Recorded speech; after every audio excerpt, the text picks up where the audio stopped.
బంగ్లాదేశ్ విమోచన పోరాటంలో భాగంగా దాయాది పాకిస్తాన్తో 1971లో జరిగిన యుద్ధంలో డిసెంబర్ 4న భారత నౌకాదళం అందరి అంచనాలను తలకిందులు చేస్తూ కరాచీ పోర్టుపై మెరుపు దాడి చేసి వారి యుద్ధ నౌకలను ధ్వంసం చేసింది. దీంతో బంగాళాఖాతంలోని పాక్ ప్రాదేశిక జలాలు భారత్ స్వాధీనంలోకి వచ్చాయి. మరోవైపు వాయుసేన సైతం పాక్ వైమానిక స్థావరాలపై దాడి చేసి కకలావికలం చేసింది. ఈ విజయానికి గుర్తుగా ఏటా డిసెంబర్ 4న నావీ డే జరుపుకుంటున్నారు. ఈ రోజునే నావీ డేగా దేశంలోని నావికాదళ కమాండ్స్ నిర్వహిస్తున్నాయి. రక్షణ దళంలోని త్రివిధ దళాలు అత్యంత ఘనకీర్తిని ఇనుమడింపజేసే కార్యక్రమాలతో ఈ రోజు ఉత్సవాలను నిర్వహిస్తారు. తీర ప్రాంత భద్రతలో నేవీ పాత్ర అత్యంత కీలకంగా మారింది.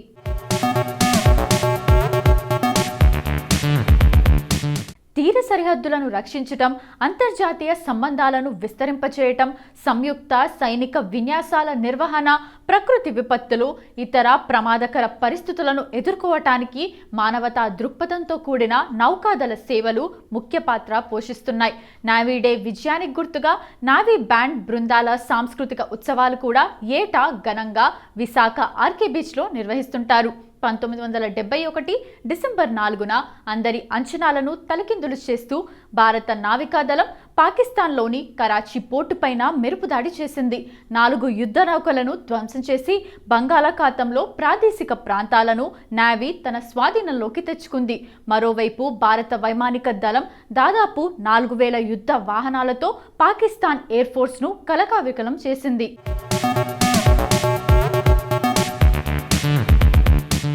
భారత సైన్యం ముందు పాక్ ఎత్తులు నిలవలేక 15 రోజుల్లోనే డిసెంబర్ 16న పూర్తిగా భారత దళాలకు లొంగిపోయింది. ఈ యుద్ధంలో పాకిస్తాన్ జలంతర్గామి గాజీని తూర్పు నౌకాదళం విశాఖ సమీపంలో ముంచేసింది. భారత ఉపఖండానికి చెందిన సముద్ర జలాల్లో మొదటి జలంతర్గామి వినాశనం ఇదే తొలిసారి.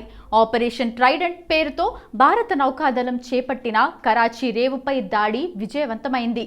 ఈ క్రమంలోనే డిసెంబర్ 4, 5 రాత్రి పాకిస్తానీ డిస్ట్రాయర్ నౌకలు దెబ్బతిని సముద్రంలోనే 4 మునిగిపోయాయి. ఇవి భారత నావికాదళ వ్యూహాత్మక విజయానికి తార్కాణంగా నిలిచాయి. 720 మంది పాక్ నావీ సైన్యం చనిపోగా దాయాదికి అపార వాణిజ్య నష్టం కలిగింది. అదే క్రమంలో భారత్ వైపున ప్రాణ నష్టం భారీగానే జరిగింది.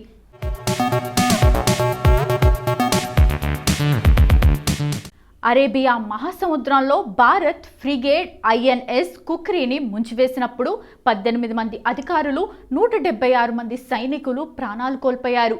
ఈ యుద్ధంలో భారత నౌకాదళానికి జరిగిన అతిపెద్ద నష్టం ఇదే. పాకిస్తాన్ మాత్రం తన 3వ వంతు నావికాదళ సైన్యాన్ని కోల్పోయింది. పాకిస్తాన్కు చెందిన యుద్ధ ఖైదీలు సుమారు 90,000 మంది పట్టుబడగా ఇండియన్ నావీకి చెందిన ఐఎన్ఎస్ నిర్ఘాట్, ఐఎన్ఎస్ వీర్, ఐఎన్ఎస్ నిపాట్ ఈ ఆపరేషన్స్లో కీలక పాత్ర పోషించాయి. తూర్పు పాకిస్తాన్ను పశ్చిమ పాక్ పాలకులు చిన్నచూపు చుట్టం, ప్రజాస్వామ్య పద్ధతిలో జరిగిన ఎన్నికల్లో విజయం సాధించిన అవామీ లీగ్ నేత ముజీబుర్ రెహమాన్కి అధికారం అప్పగించకుండా సైనిక ప్రభుత్వం అరెస్ట్ చేయటం, దీనిపై నిరసన తెలిపిన ప్రజల మీద ఉక్కుపాదం మోపి అణచివేతకు గురి చేయటంతో తిరుగుబాటు మొదలైంది.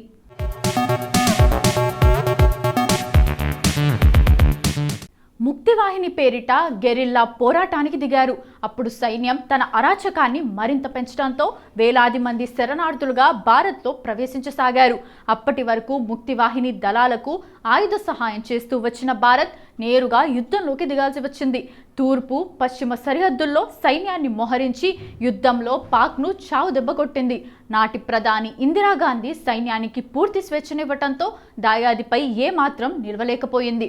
భారత సైన్యం 15,000 చదరపు కిలోమీటర్ల పాక్ భూభాగాన్ని చేజిక్కించుకొని మరుసటి సంవత్సరం తిరిగి ఇచ్చింది.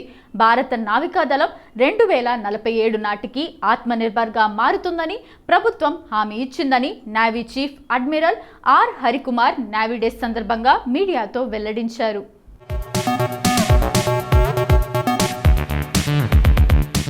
రష్యా ఉక్రెయిన్ యుద్ధం వంటి ఇటీవల సంఘటనలు మన భద్రతా అవసరాల కోసం ఇతరులపై ఆధారపడలేమని నిరూపించాయని, ఆత్మనిర్భర్గా ఉండటానికి ప్రభుత్వం చాలా స్పష్టమైన మార్గదర్శకాలను అందించిందని నేవీ చీఫ్ చెప్పారు.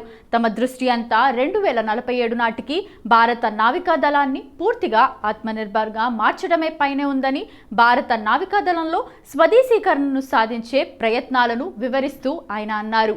హిందూ మహాసముద్ర ప్రాంతంలో చైనా నౌకల కదలికలు పెరగటంపై నేవీ చీఫ్ స్పందిస్తూ, భారతీయ ప్రయోజనాలను కాపాడేందుకు ఈ ప్రాంతంలో జరిగే అన్ని పరిణామాలను గమనిస్తున్నామని చెప్పారు.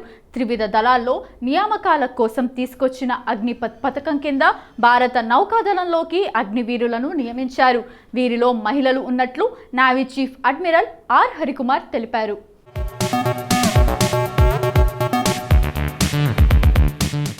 ఇప్పటి వరకు నౌకాదళ దినోత్సవం గురించి మనకు తెలియని కొన్ని ఆసక్తికరమైన నిజాలు తెలుసుకున్నాం కదా.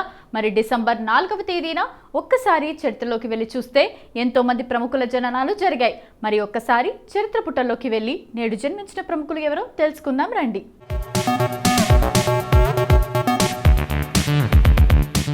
సయ్యద్ జావేద్ అహ్మద్ జాఫ్రీ ఒక భారతీయ నటుడు, డాన్సర్, హిందీ చలనచిత్రాలు, టెలివిజన్ కార్యక్రమాల్లో కనిపించిన హాస్య నటుడు. ఇతను హాస్య నటుడు జగదీప్ కుమారుడు. అతను మార్చి 2014లో ఆమ్ ఆద్మీ పార్టీలో చేరాడు. 2014 భారత సాధారణ ఎన్నికల్లో లక్నో నియోజకవర్గం నుండి పోటీ చేసి 5వ స్థానంలో నిలిచాడు. సయ్యద్ జావేద్ అహ్మద్ జాఫ్రీ డిసెంబర్ 4, 1962న ముంబై, మహారాష్ట్రలో జన్మించారు. అతను యష్ రాజ్ ఫిలిమ్స్, డిజ్నీ యొక్క సహకార ప్రయత్నమైన యానిమేషన్ చిత్రం రోడ్ సైడ్ రోమియోలో చార్లీ అన్నగా నటించాడు. అతను Japanese TV show Takeshi's Castle, Pogo TV, హంగామాలో నిమ్జా వారియర్ పై వ్యాఖ్యానించాడు. అతను మానసీ స్కాట్, సంగీత దర్శకుడు Raju Singh, Salim Merchant, Sulaiman Merchant, KWC India వ్యవస్థాపకుడు, నిర్వాహకుడు, Savio Paul D'Souza, Leslie Lewis, Remo Fernandes, Sunita రావుతో కలిసి కరోకే వరల్డ్ ఛాంపియన్షిప్ ఇండియాకు న్యాయ నిర్ణేతగా కూడా ఉన్నారు.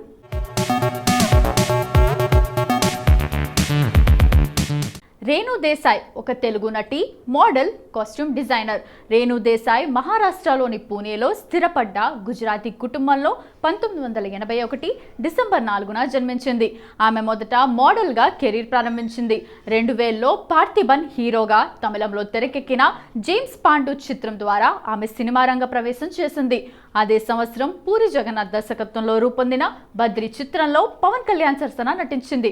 ఆ చిత్ర నిర్మాణ సమయంలోనే ఇద్దరి మధ్య సాన్నిహిత్యం పెరిగింది, ప్రేమకు బీజం పడింది. ఆ తర్వాత వారి సహజీవనం మొదలైంది. తెలుగు సినిమా పరిశ్రమలో అదో చర్చకు దారితీసింది. పవన్తో సహజీవనం మొదలైన తర్వాత రేణు దేశాయ్ సినిమాల్లో నటించలేదు. మళ్ళీ 2003లో పవన్తోనే జానీ సినిమాలో నటించింది.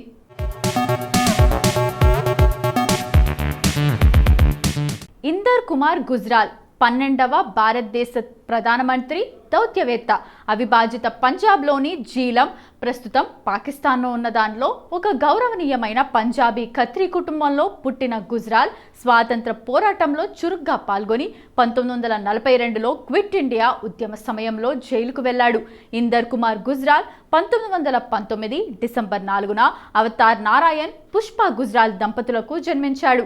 భారత రాజకీయాల్లో సంచలనాత్మక సమయమైన 1975 జూన్లో ఇందిరాగాంధీ మంత్రివర్గంలో సమాచార ప్రచార శాఖ మంత్రిగా పనిచేశాడు.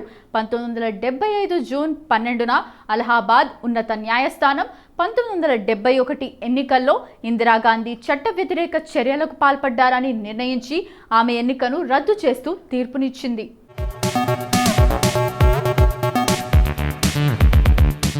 1977 డిసెంబర్ 4న ముంబైలో జన్మించిన అజిత్ అగార్కర్ భారతదేశానికి చెందిన క్రికెట్ ఆటగాడు.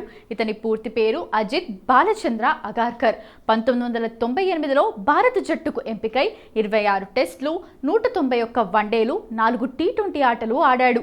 తన క్రీడా జీవితం ప్రారంభంలోనే వన్డే క్రికెట్లో అత్యంత వేగంగా 50 వికెట్స్ సాధించిన బౌలర్గా ప్రపంచ రికార్డ్ సాధించాడు. టెస్టుల్లో కూడా 2002లో లార్డ్స్లో 8వ నెంబర్ బ్యాట్స్మెన్గా బ్యాటింగ్కు వచ్చి సెంచరీ సాధించాడు. అంతర్జాతీయ కెరీర్లో టెస్టుల్లో 109, వన్డేల్లో 95 అతని అత్యధిక స్కోర్లు. టెస్టుల్లో 58 వికెట్లు, వన్డేల్లో 288, టీ20లో 3 వికెట్లు పడగొట్టాడు. 2007లో టీ20 ప్రపంచ కప్ గెలిచిన భారత జట్టు సభ్యుల్లో అగార్కర్ కూడా ఒకడు. 2013లో క్రికెట్ అన్ని ఫార్మాట్ల నుంచి విరమించుకున్నాడు. వన్డేల్లో భారతదేశం తరపున అత్యధిక వికెట్లు తీసిన బౌలర్లో అగార్కర్ 3వ స్థానంలో ఉన్నాడు.